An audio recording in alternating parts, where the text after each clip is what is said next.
Neil Gray used government limos to watch his favourite football team. These trips were all billed to the taxpayer. But Neil Gray seems to be saying he wasn't wrong to charge taxpayers. He was just wrong only to go to Aberdeen games. He has today apologised for giving the impression of acting more as a fan and less as a minister. He hasn't just given that impression, that's exactly what he did. These excuses are an embarrassment. He is treating the public as fools. This scandal demands a ministerial code investigation. Neil Gray cheered on Aberdeen from the comfort of VIP seats, and he repeatedly expected the Scottish taxpayer to pay to get him there and back. The Minister has now admitted that he didn't travel alone to these football matches. As he climbed into his ministerial limousine, showing off to his family and friends, didn't Neil Gray realise for just 1 minute that he was abusing his position and taking the taxpayer for a ride? Thank you, Presiding Officer. I'm providing this statement to Parliament on ministerial events and engagements in response to a request from other parties. Members will be aware of media reports in recent days noting that I attended sporting events in my capacity as a minister. All of the information contained in these reports is derived from the Scottish Government's proactive publication of the ministerial engagements. In other words, these engagements are known about because we routinely and systematically publish details of all ministerial engagements. This is, of course, Presiding Officer, in line with the Ministerial Code. For as long as there have been ministers here in Scotland and in the rest of the UK, they have attended a range of engagements and events in their official capacity, as is right. Attendance is one part of government business that allows ministers to engage and build relationships with key stakeholders and to help promote Scotland as a place to visit, work and invest in. I'm sure members will recognise that sport and major sporting events are one such critical sector, bringing significant economic benefits to Scotland and acting as a key driver in improving the health and well-being of our nation. Sport also provides a significant platform to engage, both domestically and internationally, on a range of different issues. As the Cabinet Secretary for Health, I have attended a number of sporting events in order to demonstrate my support and the Scottish Government's support to the governing bodies of sport, competitors and officials. I'll come on to speak in further detail about my own attendance at sporting events and football matches in a second, and to set out for this Parliament the detail of these engagements and my engagement in line with the Scottish Ministerial Code. Before I do so, I want to make one thing very clear. The role of ministers in attending events is clearly long established. It is undertaken by ministers here and in every other administration in the UK. Indeed, I expect that there are ministers across the UK this week attending events, including sporting events, as official engagements. That is right.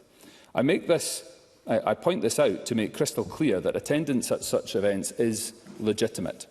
What would not be legitimate would be to use that role as a way to pursue non-ministerial interests, including as a fan.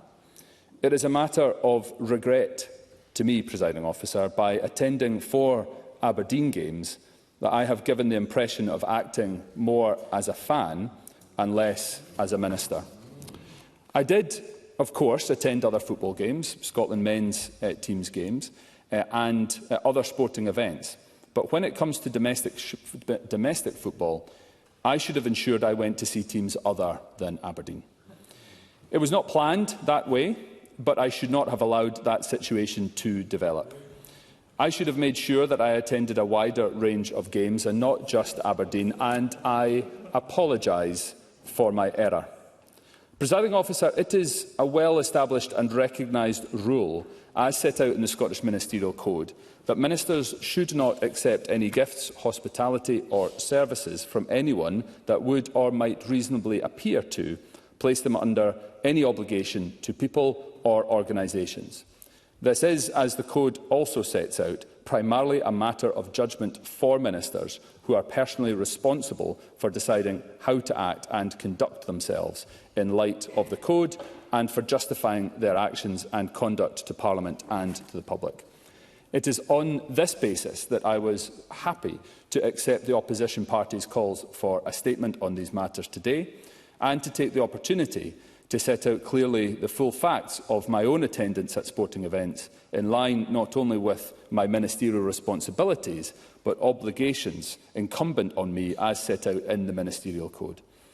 I have focused my remarks here on those engagements being reported on in the media, but would be happy to provide further information on any of the sporting events I have attended in my ministerial role. I attended the Viaplay Cup semi-final at Hampden Park on the 4th of November 2023 at the invitation of the SPFL. I had discussions with key stakeholders on the work of the SPFL Trust in supporting community wellbeing across Scotland. I heard how sports chaplaincy services support top-level athletes in Scotland, and held discussions on the significant contribution football can make to the wellbeing economy. I attended the Viaplay Cup final at Hampden Park on the 17th of December 2023 as a guest of the SPFL.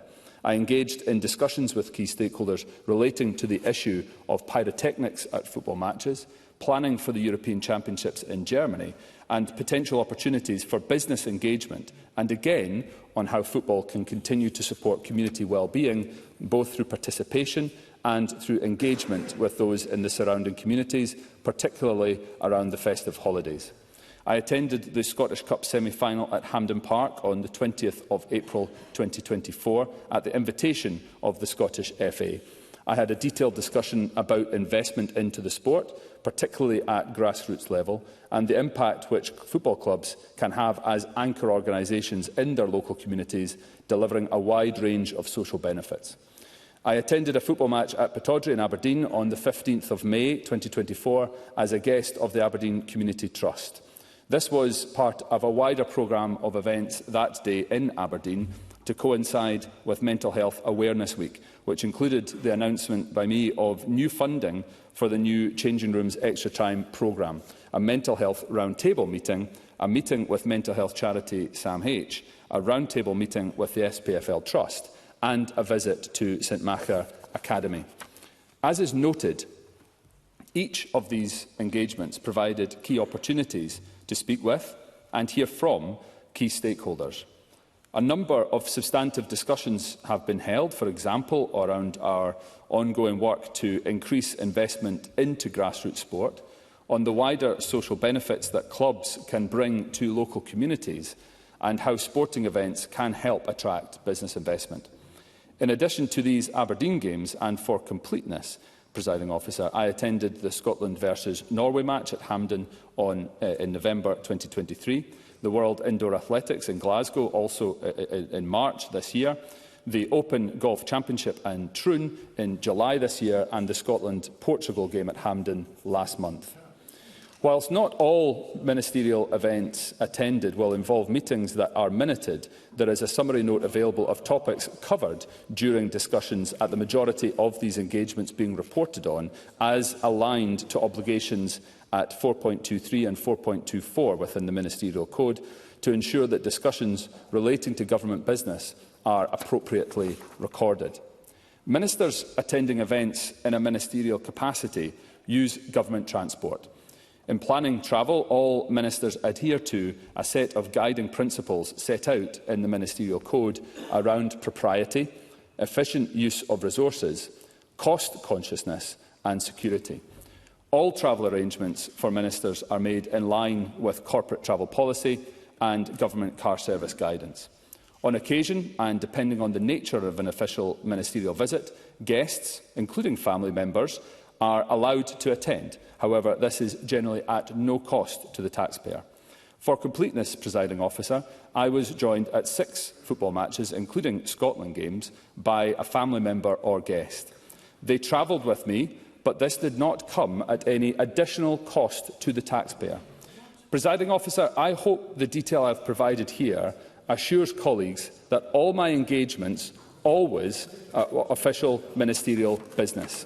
Ministers across these islands whether SNP Labour or previously Conservative ministers in London are right to attend sporting events as ministers. It is crucial we engage support sport and are seen to do so. That said, Presiding Officer, I am a football fan. I follow Aberdeen. But I should not have allowed the impression to be given that this played any role in my engagements, and I am sorry for my error. Thank you. Thank you. The Cabinet Secretary will now take questions on the issues raised in the statement. I intend to allow around 20 minutes for questions, after which we will move on to the next item of business. I would invite those members who would wish to seek to ask a question if they could press the request to speak buttons, and I call Rachel Hamilton. Thank you, Presiding Officer. Neil Gray used government limos to watch his favourite football team. These trips were all billed to the taxpayer. But Neil Gray seems to be saying he wasn't wrong to charge taxpayers. He was just wrong only to go to Aberdeen games. He has today apologised for giving the impression of acting more as a fan and less as a minister. He hasn't just given that impression, that's exactly what he did. He wasn't even the sports minister when he went to some of these games. This is pathetic. These excuses are an embarrassment. He is treating the public as fools. This scandal demands a ministerial code investigation because it looks like Neil Gray has misused taxpayers' money for his own benefit. So will he agree now to refer himself to the independent adviser so that this can be fully investigated? And, Presiding Officer, Neil Gray took family members and guests to these games in limos paid for by the taxpayer. Does that not confirm beyond all doubt that these meetings were not government business but a jolly to watch the football? Taxpayers have been duped and they must be refunded in full. Doesn't Neil Gray agree that he must repay the public for all these trips in full? Cabinet Secretary. Thank you, Presiding Officer. No, these were a legitimate use of ministerial resources. It is not unusual. In fact, it is explicitly covered in the Code that on occasion family members can accompany ministers to ministerial events, and that has happened previously, and I expect it will continue to happen. In terms of the suggestion from Rachel Hamilton around the ministerial code, that's a matter for the First Minister to consider. And of course, I reflect upon the points that Rachel Hamilton makes. Of course I do, around the appropriateness of the situation. And I've set out in my statement the apology that I have made for giving the impression of acting more as a fan than a minister. And of course I will continue to give consideration to the points that she makes as I consider the way in which I conduct my business going forward. I call Neil Bibby. Thank you, Presiding Officer. I thank the Cabinet Secretary for advance sight of his statement. Ministers and shadow ministers have always attended sports events to support our national teams and to meet with governing bodies. The attendance of ministers, where appropriate, should be supported by the government. That is not in question. The key question is whether the correct protocols and rules were followed. Engagements to discuss government business should be attended by a civil servant and be fully minuted. Neil Gray today has apologised for his error, and he said he is happy to provide further information. The Aberdeen versus Livingston match at Apology has raised particular eyebrows. Can the Cabinet Secretary confirm that all of the engagements were by official invitation? Will he publish who he met on each occasion and the minutes on what issues were discussed for all, not just the majority of the matches? And can he confirm whether a civil servant was in attendance at each of those matches? Cabinet Secretary.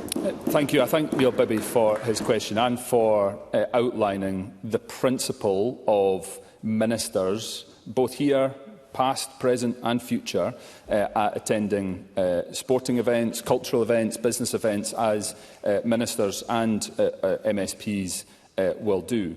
The events in question have been released, have got a proactive release to it, and there is a summary note of those engagements. Officials have attended, I believe, I'll need to double check, I believe all of these events with me.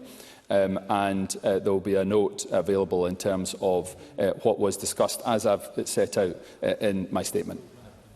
I call Rona Mackay to be followed by Craig Coy. Ms Mackay. Thank you, Presiding Officer. The Scottish Government's commitment to transparency is clear, proactively publishing a wide range of information relating to ministerial car journeys, events, costs and more. Meanwhile, UK and Welsh Government transparency publications are more limited in the information they provide and appear to be available less frequently too. Does the Cabinet Secretary agree that the UK Government, and indeed other governments across the UK, should be striving to match the high standards of transparency set by the Scottish Government? Before I ask the Cabinet Secretary to resume, I've put up with a bit of noise here, but I'm not putting up with it any longer. We know from the rules in terms of courtesy and respect that one person has the floor and the others don't. Cabinet Secretary. Thank you. I thank Rona Mackay for her question. Of course, I've set out the rules and the transparency that's available here in terms of Scottish ministers' engagements and the publication around that. I understand why Rona Mackay raises the prospect of ministers in other governments. However, I'm here predominantly to speak about the issues that are facing my own conduct, and so I'll let it rest at that. I call Craig Hoy to be followed by Emma Harper. Mr Hoy. Thank you, Deputy Presiding Officer. Neil Gray cheered on Aberdeen from the comfort of VIP seats, and he repeatedly expected the Scottish taxpayer to pay to get him there and back. The Minister has now admitted that he didn't travel alone to these football matches. As he climbed into his ministerial limousine, showing off to his family and friends, didn't Neil Gray realise for just 1 minute that he was abusing his position and taking the taxpayer for a ride? And before he loses what's left of his credibility, will he now commit to paying the money back and asking the First Minister, who is sitting next to him, to allow a full investigation into this scandal? Cabinet Secretary. Presiding Officer, I thank Craig Hoy for his question. It's not unusual for ministers, for MSPs to attend sporting events, to attend business events, to attend awards ceremonies and to be accompanied by guests. It's also within the code that can take place and for family members to be able to accompany ministers in ministerial transport. Now, of course, I reflect upon the question that Craig Hoy puts to me around the proportionateness of that, and I will do going forward, but it's a well-established principle, both in terms of government ministers and opposition MSPs, around attendance at some of these events with guests. I think I will rest at that point. I call Emma Harper to be followed by Paul Swinney. Ms Harper. Thanks, Presiding Officer. Opposition members appear to suggest government ministers should not be attending events in an official capacity that relate to their ministerial portfolio responsibilities. Does the Cabinet Secretary think that ending this practice would be beneficial or detrimental to the work of the Scottish Government? Cabinet Secretary. Thank you, Presiding Officer. Attending events allows ministers to undertake vital engagement with key partners who contribute towards a multitude of governmental outcomes such as tackling child poverty, improving health and well-being, reducing crime, improving educational attainment, increasing social inclusion.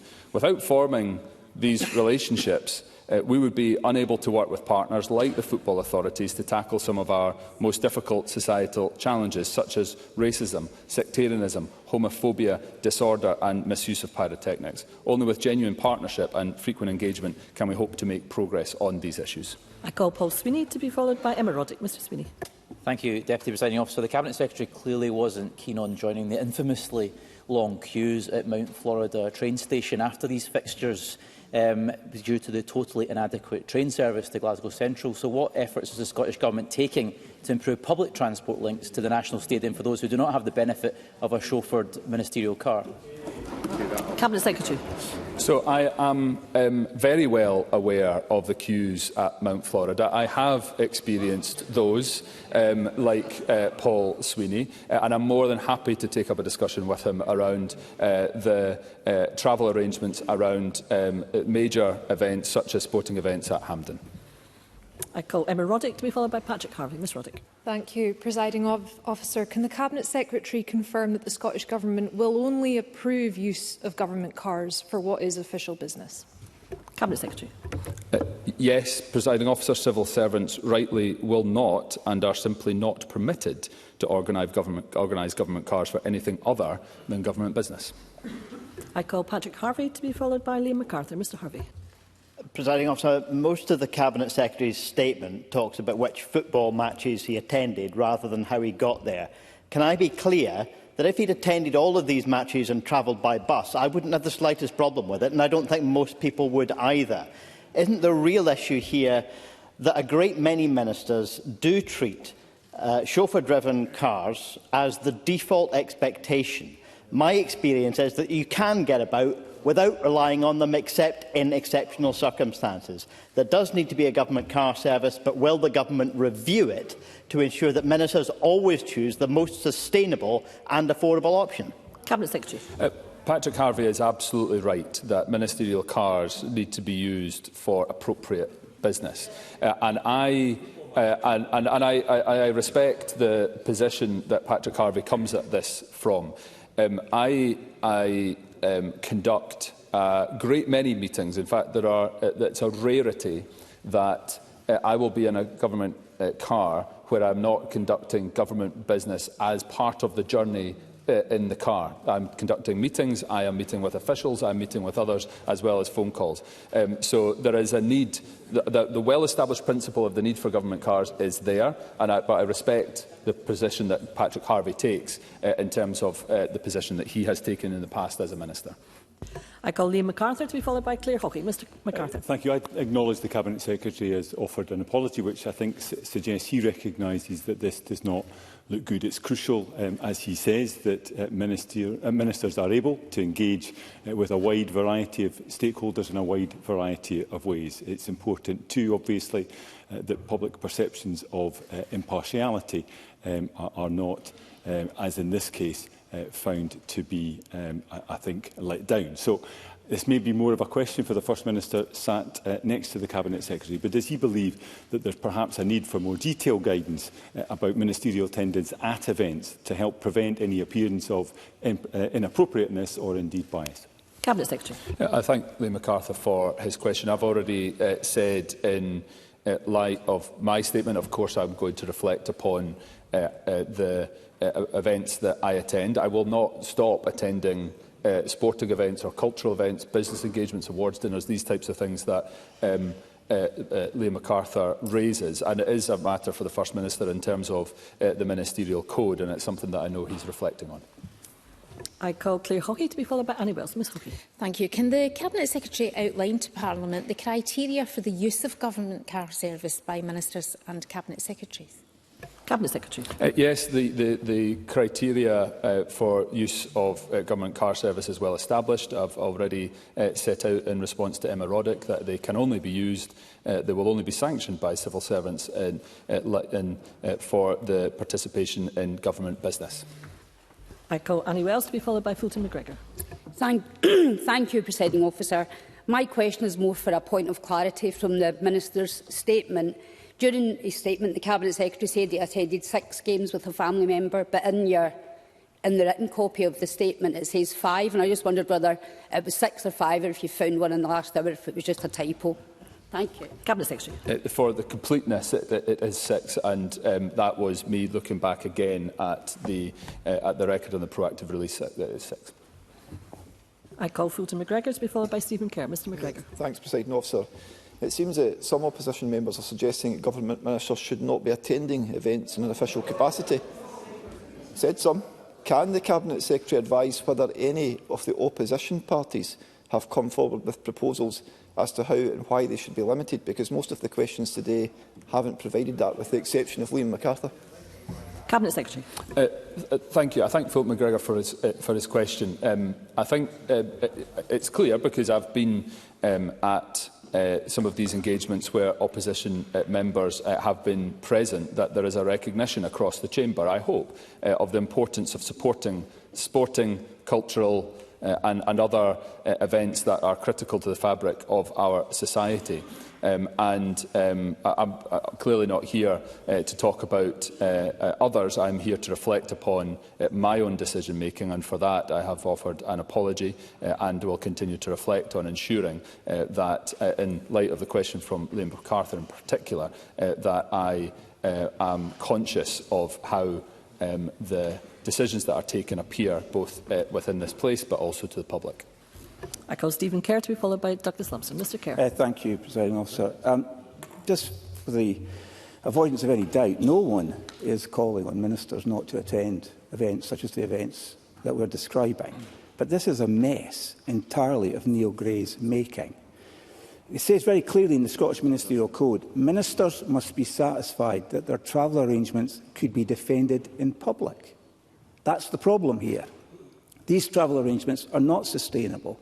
And I think the statement that's been given today is so full of further questions. Sadly, I don't think the Cabinet Secretary has done himself any service here. So I'm going to ask again for clarity. How many officials accompanied the Cabinet Secretary to these meetings he says he had, which we believe he had? And if a member of the public FOI'd his office, would there be contemporaneous notes and minutes of the meetings he says he was attending at these football grounds? Cabinet Secretary. Thank you. I thank Stephen Kerr for his question. It is entirely appropriate for ministers to use ministerial resources to attend ministerial events. I've already set out that that is only possible, will only be sanctioned by civil servants when that is demonstrable. So that in all of these cases that is clear. What I have reflected upon and what I apologise for is the appearance that I have been acting more as a fan by attending, not getting the balance right between attending Aberdeen games and attending others. There is and there will be summaries of the discussions that have taken place, which is in accordance with the Ministerial Code. The Ministerial Code does not require minutes of meetings in that type of format, but yes, there will be, that will be available for all of these engagements that I've been participating in. And I call Douglas Lumsden. Mr Lumsden. Thank you. Can I ask the Cabinet Secretary, what other government business does he routinely take family and friends to? And when he was taking part in these meetings at the football grounds, did the family and friends also take part in these meetings, or where did they go? Cabinet Secretary. No, so